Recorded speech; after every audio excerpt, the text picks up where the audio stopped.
Meu nome é Marcos Papa, eu trabalho aqui na Unificação Kardecista de Ribeirão Preto há 40 anos e vim falar sobre o Espiritismo que surgiu na França. O nome Espiritismo, é importante saber, é um nome inventado por Allan Kardec para definir um corpo de doutrina que também lida com mediunidade. Vulgarmente se chama o Espiritismo qualquer religião que lide com mediunidade, não é isso. Espiritismo é o nome dado a esse corpo de doutrina, não é? O espírita é cristão, mas nem todo cristão é espírita. O espiritualista nem sempre é espírita, mas o espírita é espiritualista. Qual que é a diferença? Vamos lá, o Espiritismo é uma seita cristã. Para nós o Evangelho de Jesus é a base desse corpo de doutrina. O que o Kardec fez foi pesquisar a realidade do espírito após a morte do corpo. E pesquisando a realidade do espírito após a morte do corpo, ele fez os postulados básicos do Espiritismo, que é o Evangelho de Jesus, a reencarnação, a comunicabilidade dos espíritos, né? Nós continuamos pensando, sentindo e, portanto, é possível comunicar. Outros mundos habitados. Então, esses pilares da doutrina espírita nós chamamos Espiritismo. São princípios básicos do Espiritismo. Por que isso difere das outras religiões espiritualistas? Por exemplo, o catolicismo é espiritualista, porque acredita na vida do espírito após a morte do corpo, mas não acredita em reencarnação. Pelo menos nos dias de hoje, os cristãos primitivos acreditavam. Ok? Então, por isso que todo espírita é espiritualista, mas nem todo espiritualista é espírita.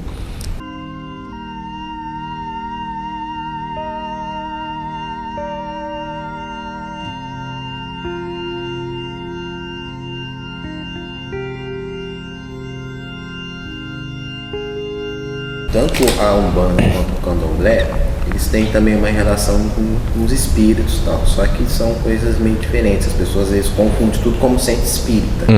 Então, o que difere isso, o Umbanda, o Candomblé com o centro espírita? O que eles têm diferente em relação ao espiritismo? A Umbanda e o Candomblé são religiões de raízes africanas que também lidam com mediunidade.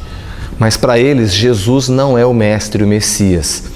Para eles, o Evangelho não é a base da doutrina, da religião deles, do Candomblé e da Umbanda. Vale dizer que são religiões excelentes, conheço amigos que trabalham nesse campo, mas o Espiritismo é outro campo. Para nós, o Evangelho de Jesus é a base e o atendimento que Jesus preconiza para as pessoas, não é? O Espiritismo não segrega, pode ser essa pessoa encarnada ou desencarnada, ou vulgarmente, vivo ou morto. O Espiritismo não escolhe para atender, ele atende aquele que é necessitado. Então é isso que difere.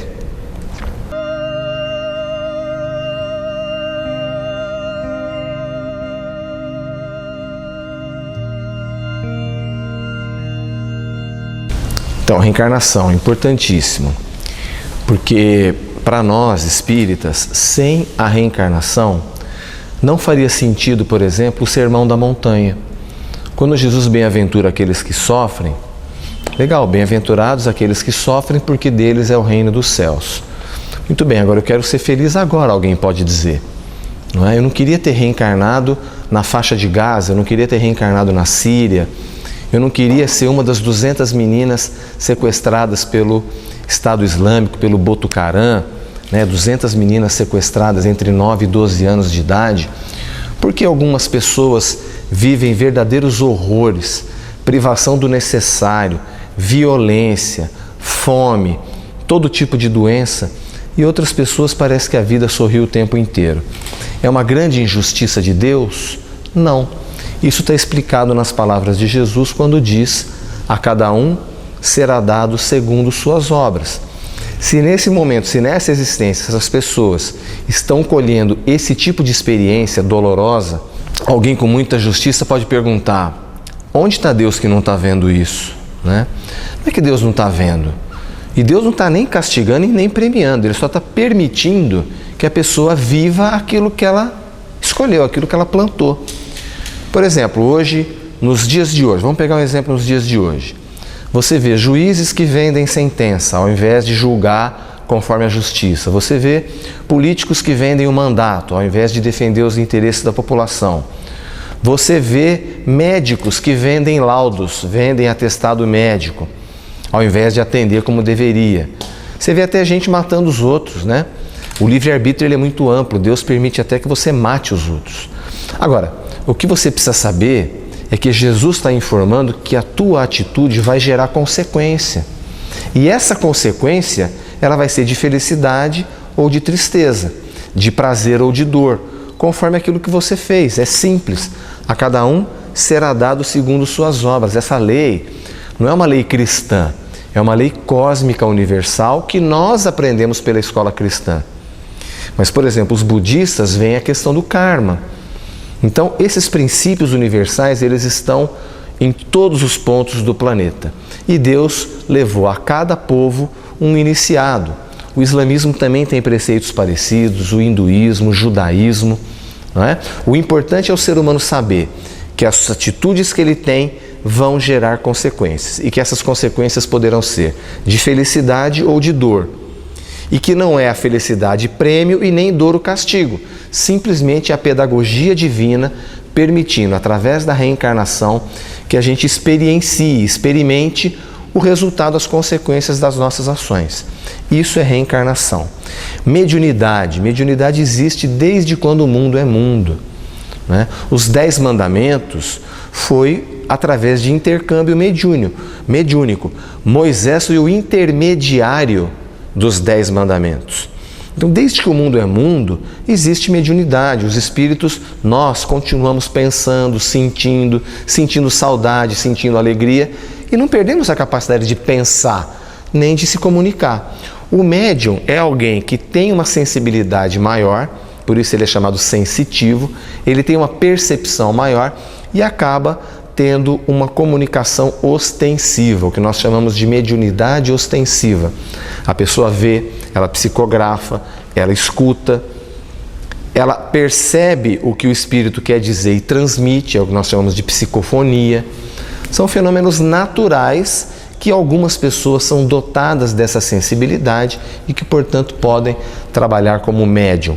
Mediunidade não significa evolução espiritual. Mediunidade significa ferramenta de trabalho. Cada um escolheu uma ferramenta de trabalho. Cada um tem um dom, cada um tem a facilidade de lidar com determinada coisa. Tem gente que tem saúde, usa a saúde para fazer o bem. Tem gente que é inteligente, carismático, bonito, rico. Quais são os talentos que a vida colocou nas nossas mãos? A lei divina revelada por Jesus diz que nós temos que multiplicar. O médium é alguém que recebeu o talento da mediunidade. Para quê? Para fazer o bem. E aí, assim como o dinheiro, a mediunidade pode ser usada para o mal ou para o bem. O dinheiro também pode ser usado para o mal ou para o bem. Sempre vai ter consequência. Como você usou o dinheiro? Para o mal ou para o bem? Você vai ter consequência. E a mediunidade? Para o mal ou para o bem? Vai ter consequência. Também a mediunidade, quando você enterra o talento, né, lá da parábola dos talentos, você enterrou, você não trabalhou, você pediu uma ferramenta de trabalho e não usa, ela vai enferrujar. A chance de você ficar doente é grande. Castigo de Deus? Não. Aliás, tem que pedir desculpa da garganta, né? Castigo de Deus? Não. Consequência. Sempre consequência. É sempre por amor. Quando um pai, ele tira determinadas coisas do filho para falar, olha filho, você não estava dando valor para isso? Fica sem, para você aprender a dar valor. Esse pai, ele não está fazendo por mal, ele está fazendo por amor. Então, quando a vida tira algo de nós, né, ou quando nós temos algum tipo de atitude que venha nos faltar algo em determinado momento, algo que? A morte de um filho, a perda do emprego, do amor, da perna, do braço, as ausências nos ensinam muito. Porque naquela ausência, a gente aprendeu a dar valor a algo que não tinha ou a desenvolver uma habilidade que nós não tínhamos. Como, por exemplo, vamos pegar um exemplo muito simples, vai. Professor de natação, ele está lá, ele prende o teu pé para você treinar melhor a braçada. Ou ele prende a mão na prancheta para você trabalhar melhor a pernada. Então, quando nós não damos o devido valor àquilo que a vida nos dá, num dado momento a gente vem sem, para aprender a valorizar.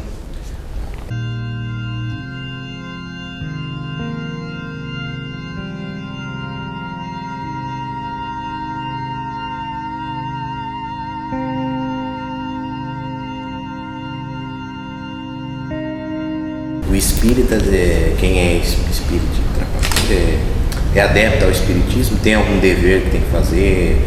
Tem, fazer o bem. Fazer o bem. Esse é o dever. Da onde tiramos isso? São princípios universais, mas que nós aprendemos por Jesus, não é? Na parábola do bom samaritano, um jovem no templo pergunta para Jesus qual era o maior mandamento, e Jesus diz: ama o teu próximo como a ti mesmo e a Deus acima de todas as coisas. E ele pergunta: quem é meu próximo?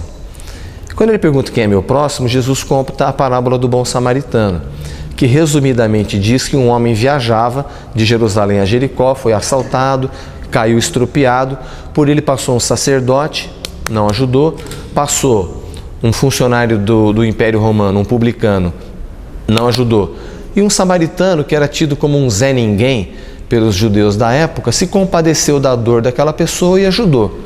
E aí Jesus devolve a pergunta para o menino, para o rapaz, falou: olha, quem te pareceu o próximo daquele que estava sofrendo? O samaritano. Então vai e faz igual, diz Jesus para o rapaz. Repara que na narrativa, quem quiser consultar, o samaritano não pergunta a religião daquele que estava estropiado, se ele era rico, se ele era pobre, o que ele estava fazendo ali naquele horário, qual era a opção sexual dele, nada. Ele simplesmente ajuda, faz o bem. Então o dever do espírita é olhar o Evangelho e alinhar as condutas às orientações de Jesus. E a maior de todas é isso. Porque nós somos muito imperfeitos, nós temos muitos defeitos, mas com o que nós já temos, todos nós podemos cooperar. Você não vai achar uma página na doutrina espírita, nenhuma, que vai te pedir santidade, mas você vai achar milhares que vão te estimular à fraternidade universal, à cooperação e à caridade. Isso qualquer um pode fazer. Em uma palavra, o que é espiritismo para você?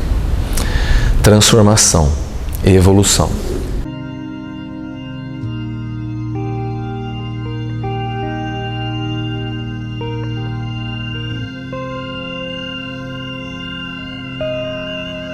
Sou Lúbia Faleiros, trabalho na Unificação Kardecista daqui de Ribeirão Preto como médium há 23 anos, quase 24, e a minha mediunidade começou muito cedo. E, na verdade, eu que levei a minha mãe ao espiritismo, porque ela sempre foi muito católica. Nós somos de cidade pequena, no sul de Minas, e ela sempre foi, como diz, filha de Maria naquele tempo antigo, frequentava a igreja 2 vezes ao dia. E eu comecei a manifestar a minha mediunidade de 3 para 4 anos. Eu via vultos, eu via pessoas, eu brincava com crianças, com idosos, falava para minha mãe que o vovô estava em casa, a vovó estava em casa, joga a bola para mim, daqui. Minha mãe ficou muito assustada e ela não acreditava nisso, até que ela comentou com uma vizinha dela essa situação, e há quase 50 anos atrás não tinha tanto acesso a psicólogos, né, tal. A vizinha da minha mãe falou: Nice, leva a Lúbia no centro espírita para ela tomar um passe, quem sabe melhora. E assim começou. Minha mãe, com muita resistência, me levou. E aí comecei a tomar passe, mas as visões aumentaram. E minha mãe, por amor, não por amor, e sim pela dor, ela mudou de religião, porque se fez necessário. Porque eu não só via, eu conversava com os espíritos, e era muito diariamente isso, não era esporadicamente. Ficou uma coisa muito normal na minha vida. E foram passando o tempo.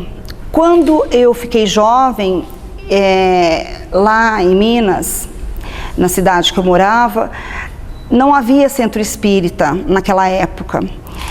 E nós mudamos para São Paulo. Aí eu comecei a fazer cursos na Federação Espírita do Estado de São Paulo.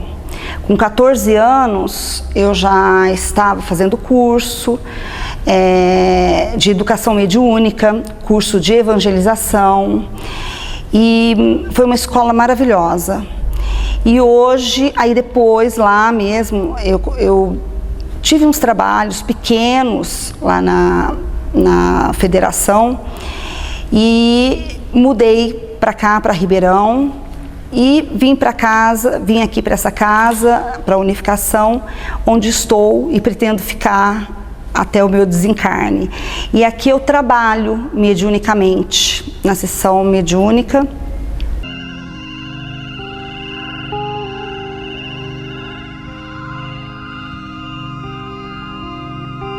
Eu quero falar um pouco da responsabilidade de ser médium.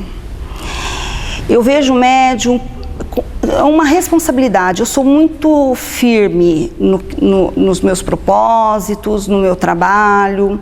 Eu tenho uma grande preocupação em aprendizado, em trabalhar seriamente. Eu vejo que, infelizmente, muitos médiums não têm essa preocupação, mas eu tenho. Então, eu procuro, não só nos dias de trabalho da casa, mas em todos os dias, mas especificamente no dia do trabalho mediúnico, repousar, não me irritar, evitar comidas pesadas, carne. E no dia a dia ter uma conduta cristã, uma moral, né? Eu acho que o médium tem isso, essa transformação que eu estou buscando, essa transformação íntima, a transformação moral, que é tão difícil, mas se a gente se esforçar um pouquinho, estudar, baseado nas lições deixadas por Jesus, a gente consegue.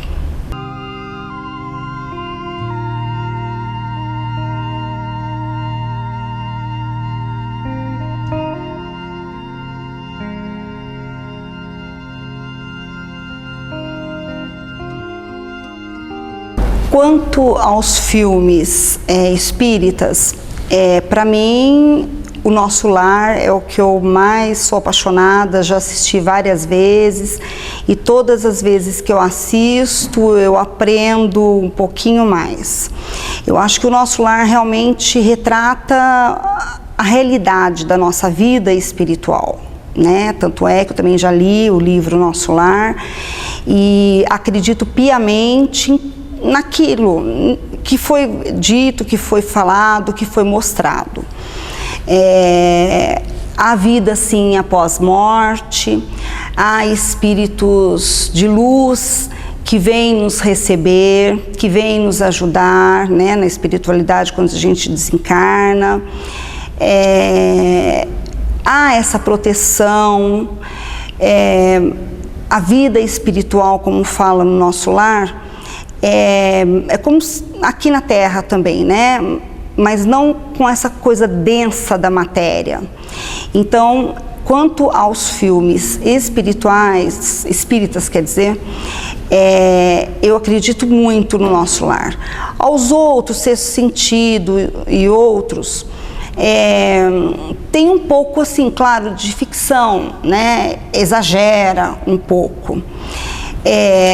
Quanto aos espíritos bons ou maus, ruins, existem espíritos inferiores, nossos irmãos ainda, que não tiveram a oportunidade do aprendizado, a oportunidade de ser bom, de sentir o amor, né? Existem também espíritos que não aceitam a realidade da vida, da verdadeira vida quando chega na espiritualidade, então ficam revoltados. O Nosso Lar retrata muito isso, e isso acredito demais, vivencio isso numa sessão mediúnica aqui no centro. E espíritos bons, claro que existem espíritos de luz, né? que são os nossos guias, assim, os nossos mentores espirituais, são aqueles que estão conosco, sempre nos ajudando, nos apoiando, nos intuindo. Basta que a gente sintonize, né? Basta que a gente entre, mentalize, que a gente consegue, porque o nosso pensamento, ele é muito rápido. E o nosso pensamento nada mais é do que ondas vibratórias que a gente capta energias do que nós estamos pensando. Se estamos pensando coisas boas, nós vamos atrair espíritos bons. Se estamos pensando negativamente, pensando em doença, em maldade, claro que nós vamos atrair espíritos inferiores, espíritos que ainda não tiveram a sua evolução, né? Ou tiveram oportunidade do aprendizado, de sair do umbral e não quiseram, ou não tiveram oportunidade de aprender isso. Então, eu acredito muito, sim. Eu que trabalho com isso, eu acredito piamente na vida dos espíritos, sim.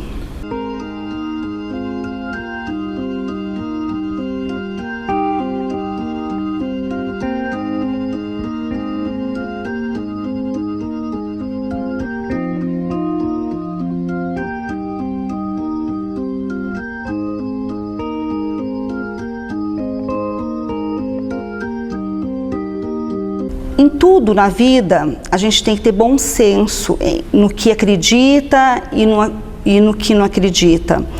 Mas acredito sim, através do sono, o nosso espírito sai, nós podemos reencontrar parentes, amigos já desencarnados, isso é possível sim, é provado até no livro dos Espíritos, no livro dos Médiuns, no Evangelho segundo o Espiritismo, fala muito sobre isso. Então é possível sim, o nosso espírito através do sono reencontrar com já os desencarnados, ou até mesmo a trabalhar na espiritualidade durante o sono, estudar, né, durante o sono.